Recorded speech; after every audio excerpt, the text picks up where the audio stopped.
আসসালামু আলাইকুম, সকলকে জানাই ধন্যবাদ। আসলে দেখেন, আমরা এই যে একটা ছোট বাচ্চা দেখেন 1 মাস হয়েছে। আসলে ওই বাচ্চাটা আজকে আমি আমার চোখের সামনে পড়ছে। আজকে দেখেন অনেক বড় কত হয়ে গেছে, তাকিয়ে আছে যে আমাকে চিকিৎসা করাও, আমাকে চিকিৎসা করাও, মানে ওইটাই বোঝাচ্ছে। ঠিক আছে, ওর মারাই যে তাকিয়ে আছে।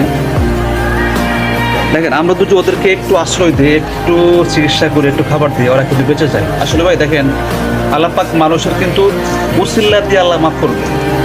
ঠিক আছে, কাল হাসরের দিন দেখবেন যে এটা আমি কোনো হাদিস বলতেছি না যে আল্লাহ পাক মানুষের উসিল্লা খুঁজবে। তো এই জন্য আসুন আমরা এই বুয়া অসহায় প্রাণীদের একটু সেবা করি। দেখেন, এই যে আমি কিন্তু ইচ্ছা করে না আসতে পারতাম। আমি যখন গেলাম নামাজে, আমার নামাজ থেকে কখন আমি চিকিৎসাটা করব, কখন আসবো, ওই যে ভাই আমার সাথে মানে সবসময় থাকে। উনি একজন প্রাণী ভক্ত মানুষ, তাহলে বাইকটা নিয়ে আসছি। তো আমরা মিলে ওষুধ খাওয়াইলাম। মানে কত রাখি দেন, অনেক বড় হয়েছে যে অনেক, মানে ট্যাং নিয়ে হাঁটতে পারছে না, মানে অর্ধেক ট্যাং দেন পোকা খেয়ে ফেলছে, এখনো পোকা ভিতরে আছে এতে। তো যাই হোক, এটা স্কেবো। আর কথা হচ্ছে কি, এটা হচ্ছে একটা ভালো কাজ করে ওষুধটা। এটা হচ্ছে 12, দেখেন যে আপনার বিভিন্ন ফার্মেসিতে পাবেন। যাদের এই যে ধরনের কুকুরের সমস্যা থাকে, ঘা, হ্যাঁ, বড় ধরনের ক্ষত হয়ে যায়, আপনারা স্কেবোটা খাওয়াই দিবেন।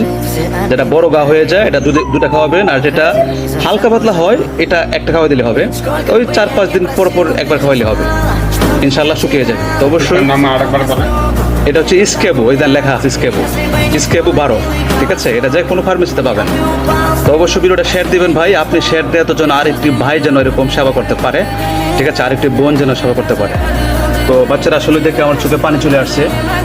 আমরা মানুষ হলে কি করতাম, তখন ঢাকা মেডিকেল অথবা বিভিন্ন হাসপাতালে, তাই না, খুলে যেতাম, তাই না, এরকম হতো না।